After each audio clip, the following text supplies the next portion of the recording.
I'm going to be real with you. If you're still translating sentences in your head before you speak, you're basically playing a game of telephone with yourself where you always lose. You know that agonizing buffering feeling? Where you know exactly what you want to say in your native language, but by the time it travels through your brain and out of your mouth in English, the conversation has already moved on? It makes you feel like your IQ just dropped 50 points, right? But here's the thing. Your brain is actually designed to stop doing that. Right now, you're treating English like a subject you're studying, but your brain wants to treat it like a tool for survival. There is a literal switch in your neurobiology that, once flipped, stops the translation loop and lets the thoughts come out raw, fast, and effortless. In this video, I'm going to show you exactly how to rewire those neural paths. We're going from naming the stuff on your desk to literally narrating your life like a movie in your head, without ever touching a dictionary. By the time we're done, you're not just going to speak English. You're going to realize you've been thinking in it for the last 10 minutes without even trying. Ready to finally kill the middleman? Let's get into it. Part 1. The mental lag problem. The translation trap. Let's talk about that mental lag. You know exactly what I'm talking about. You're at a coffee shop or maybe in a job interview, and someone looks you in the eye and asks a simple question. So what do you do for fun? In your head, you've got it. You think of your hobby. But then, the old way kicks in. Your brain starts building a bridge. It grabs the word from your native language, looks for the English equivalent, checks the grammar rules, tries to conjugate the verb. And while all this construction is happening, you're just standing there. Your eyes are wandering. You're saying, and the silence feels like it's lasting an hour. This is what I call the translation trap. The reason this happens isn't because your English is bad. It's because your brain is trying to be safe. It's using your native language as a crutch. But here's the reality. Translating is the enemy of fluency. Think of your brain like a computer. When you translate, you're running two massive programs at the exact same time. One program is your language, and the other is English. Your processor, your brain, is overheating because it's trying to sync them up. To speak English fast, we have to shut down the first program entirely. We need to move away from the bridge method and move toward the direct link method. Instead of going concept, native language, English word, we are going to train your neurons to go concept, English word. It sounds impossible right now, I know. You're thinking, but I don't know enough words to do that. Trust me, you do. You don't need a bigger vocabulary. You need a faster delivery system. And we're going to start building that system by looking at the very room you're sitting in right now. Part 2. The science. Why your brain is lazy. Now, I know what you're thinking. That sounds great, but my brain just automatically defaults to my native language. I can't help it. Actually, you can. And the reason is something called neuroplasticity. Think of your brain like a lush, green forest. When you want to say something, your thoughts need to travel from point A to point B. Because you've spoken your native language your whole life, there is a massive, paved, 8-lane highway for those thoughts. It's fast, it's easy, and your brain loves it because it requires zero effort. English, on the other hand, that's currently a tiny overgrown footpath through the bushes. Your brain, which is naturally lazy to save energy, looks at the highway and the footpath and chooses the highway every single time. That's the translation loop. But there's a famous rule in neuroscience called Hebb's Law. Neurons that fire together, wire together. Every time you force yourself to link an image directly to an English word, without using your native language as a bridge, you are laying down a brick on that new English highway. At first, it's slow. You're clearing branches and tripping over rocks, but the more you fire those English neurons together, the wider and smoother that path becomes.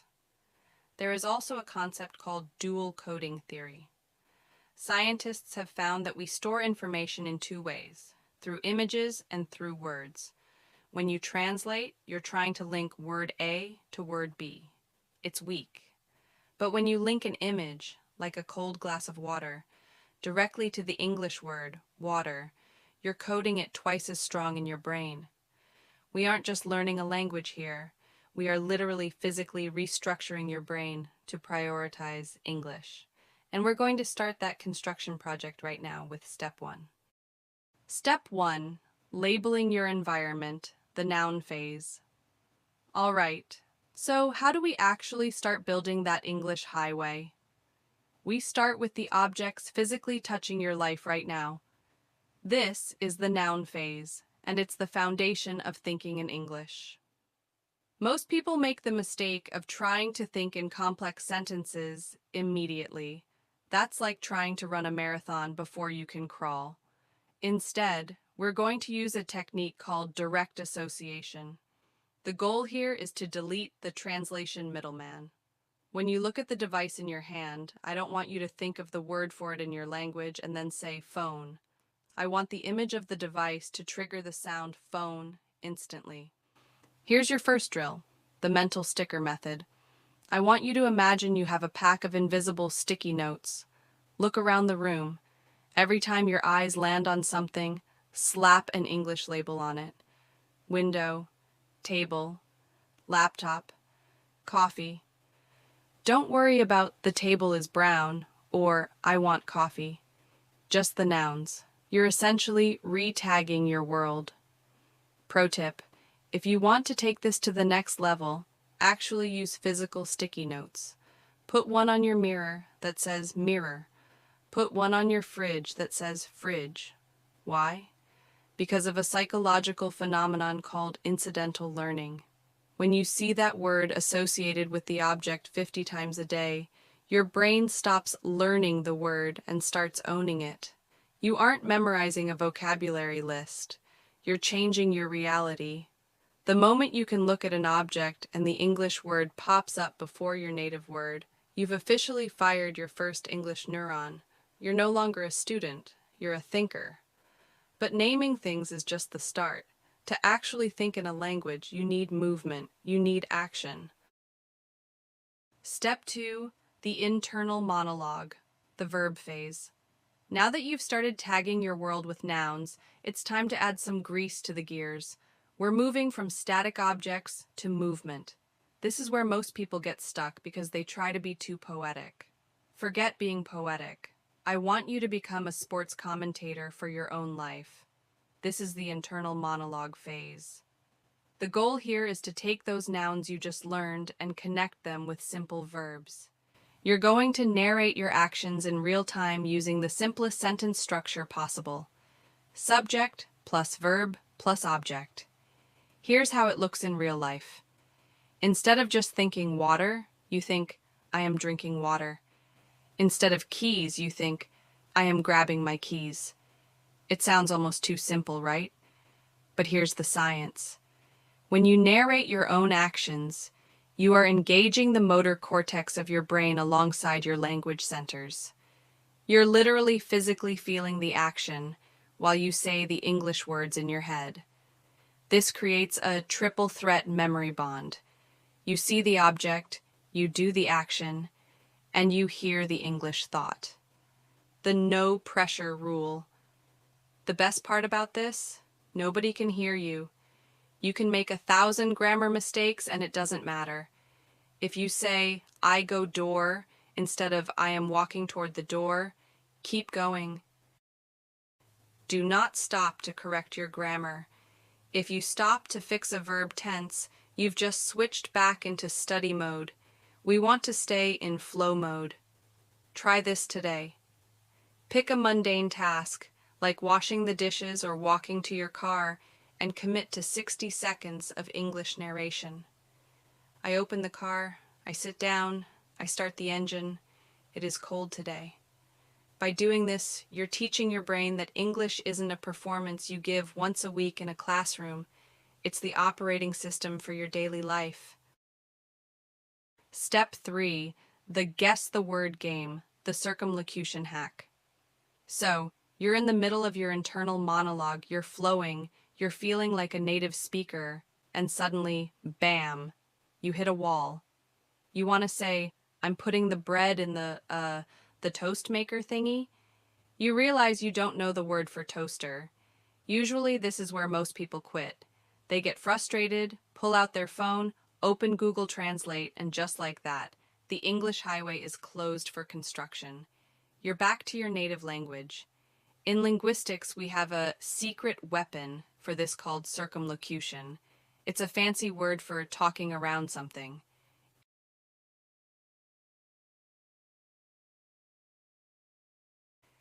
Think of it like a game of charades, but with your words. If you forget a noun, describe it using the English you do know. Forgot the word colander? Think, the metal bowl with holes for the water. Forgot the word mechanic? Think, the guy who fixes my car. Forgot the word pharmacy? Think, the shop for medicine. The science of the gap. There's a fascinating study in the field of second language acquisition that shows the most fluent speakers aren't the ones with the largest vocabularies. They're the ones who are best at managing the gap. When they hit a word they don't know, they don't freeze. They use their existing English to bridge the hole. By doing this, you keep your brain in English mode. You're proving to your subconscious that you can survive a conversation without your native language. It's an incredible confidence booster. Your challenge.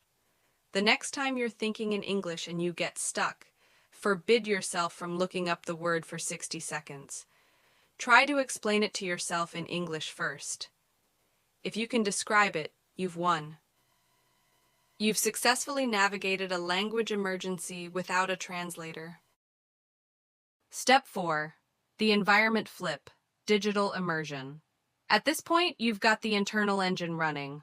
But if you spend 10 minutes thinking in English and then spend the next 10 hours consuming everything in your native language, that tiny English footpath we've been building is going to get overgrown again. You need to create a digital English bubble. We often hear about immersion, moving to London or New York to learn the language. But here's a reality check. You don't need a plane ticket. You need to change your default settings. The phone flip. Go into your settings right now and change your phone's language to English. I'm serious. It sounds terrifying, but this is a psychological hack. Your phone is the thing you touch most in a day. By changing the language, you are forcing your brain to use English for survival tasks, checking the time, sending an email, finding a location. You're moving English from study material to survival tool, the social media audit. Your algorithm is currently feeding you content in your native language because that's what you click on. You need to hijack your feed. Follow 3 creators who speak English about a topic you actually love, whether it's gaming, cooking, or tech. The science of passive exposure. There's a concept in linguistics called comprehensible input. It suggests that we acquire language best when we are exposed to messages that we mostly understand, even if we don't get every word. When you see English captions or headlines all day, your brain starts performing pattern recognition in the background. It's like background music for your brain that slowly becomes the main soundtrack. The rule of 10%. You don't have to change your whole life. Just change 10% of your daily digital interactions. Watch one YouTube video in English with English subtitles, never your native subtitles. That just triggers the translation loop again.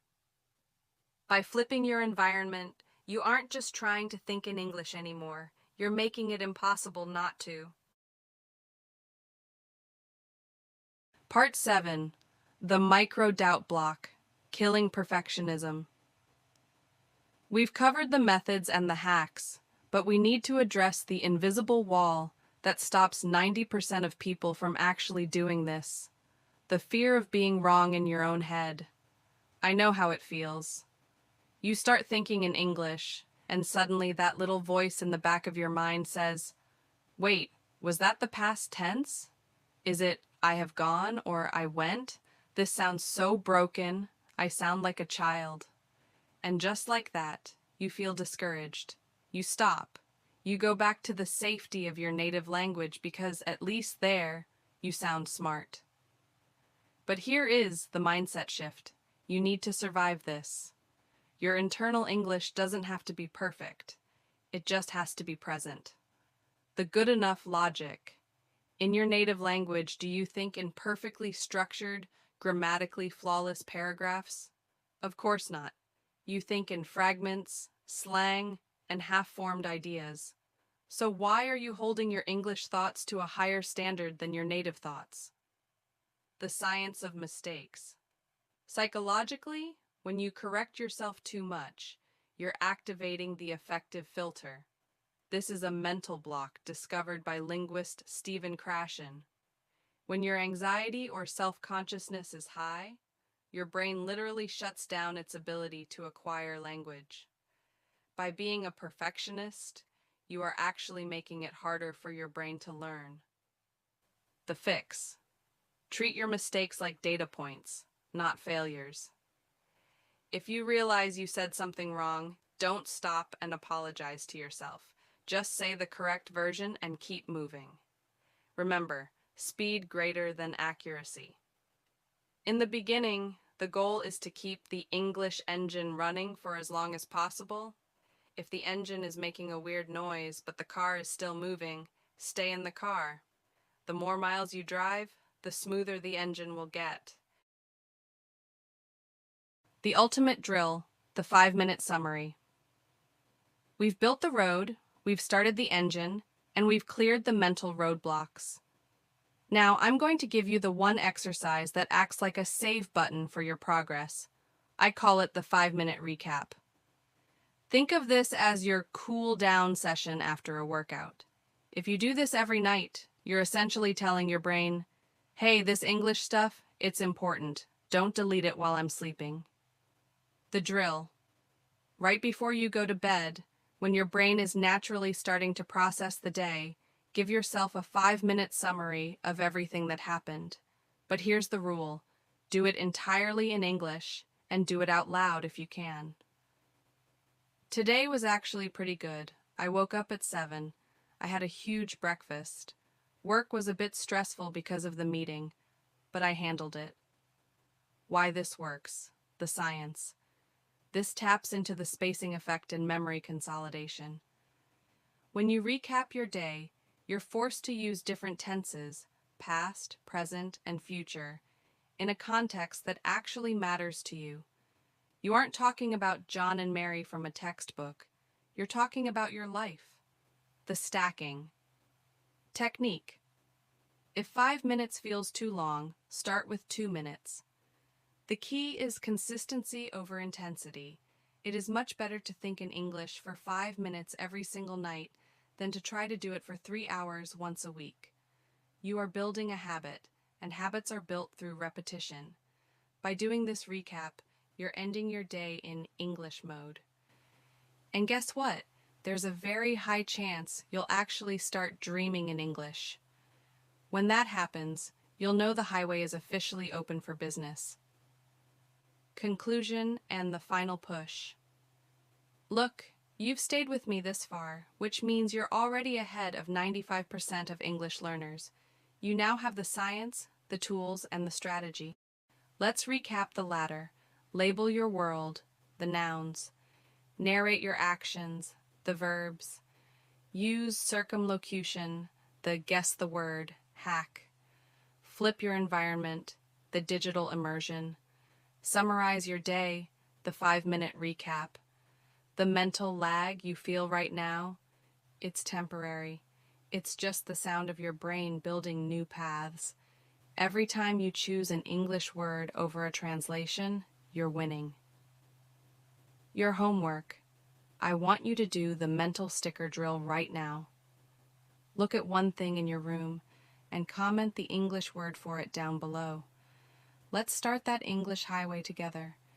Don't forget to subscribe if you want more ways to hack your brain for fluency. Go out there, Stop translating and start thinking. I'll see you in the next one.